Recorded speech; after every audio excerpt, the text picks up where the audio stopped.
यहाँ चाहिने आइरहेका युवाहरू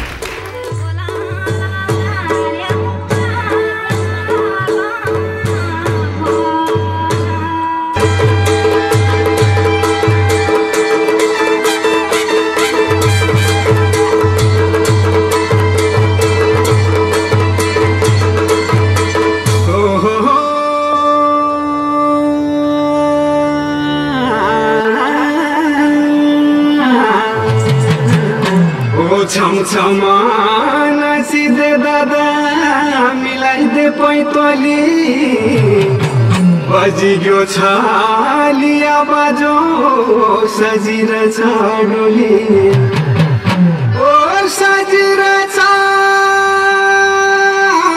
डोली सजिर छ डोली बाँचिरह्यो मरु होइरह्यो आजका बेला बेली ब्यूटीफुल ब्याली ब्योलो त हैंडसम छलिया बजामा हो नचा समा समा छलिया बजामा हो नचा समा समा ए ब्यूटीफुल ब्याली ब्योलो त हैंडसम छलिया बजामा हो नचा समा समा छलिया बजामा हो नचा समा समा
Bato ma bheta hona, hincha to kita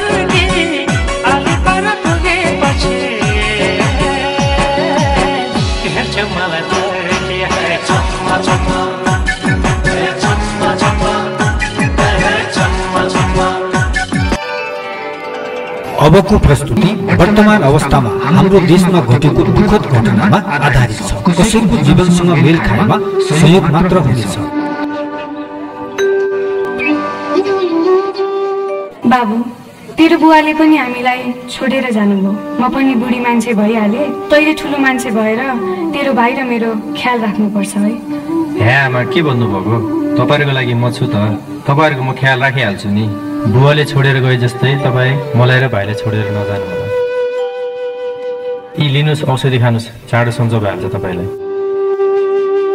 देशभर अहिले नेबोकी ट्रेलले सामाजिक सञ्जाल तताइरहेको छ। नेताहरूका छोराछोरीको आयास जीवनशैली र भ्रष्टाचार विरुद्धको आक्रोश तीव्र बनेपछि युवा पुस्ता र विशेष गरी जेनजी युवाहरू खुलेर बोल्न थालेका छन्। यो विषयले ठूलो चर्चा पाउँदा सरकारले सामाजिक सञ्जाल बन्द गर्ने निर्णय गरेको छ। सरकारको यो निर्णयले युवा पुस्ताहरू थप आक्रोशित बनेका छन्। अब हेरौं के होला।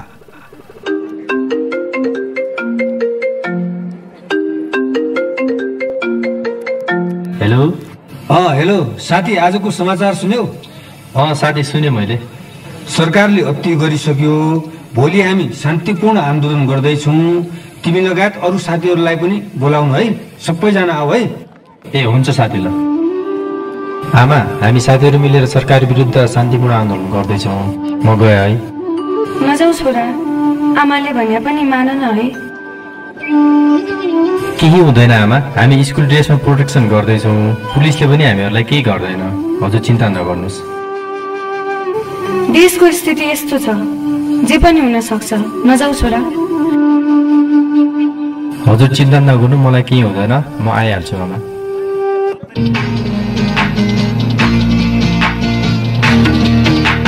गाउँ गाउँबाट उठ, बस्ती बस्तीबाट उठ, गाउँ गाउँबाट उठ, बस्ती बस्तीबाट उठ।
सीमा भित्र मैले जन्म लिए, गोर्खालीको सन्तान भनी गर्व गर्यो दिए। जन्माएको आमाले हो घाँस काट्दा काट्दै, बाउको जीवन यसै गयो दुःख साट्दा साट्दै। हामीलाई के नै सुख छ र, सक्ने गर नसक्ने गर।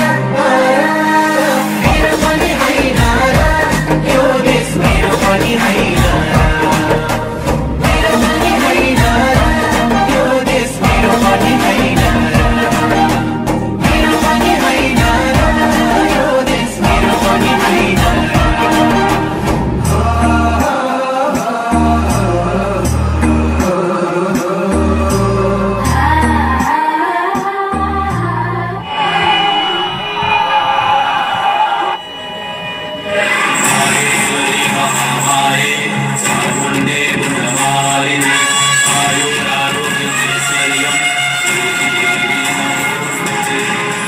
तपाईहरुले यही चाहनु भएको हो? यदि यही चाहेको हो भने हान मेरो छातीमा गोली। तिमीहरू भ्रष्टाचारीलाई बचाउन यी कलिला बालबालिकालाई गोली हानेर मार्न सक्छौ भने हामी पनि आफ्नो देशलाई बचाउन मर्न तयार छौं। तर यी भ्रष्टाचारीहरूलाई कतै छोडिदैन।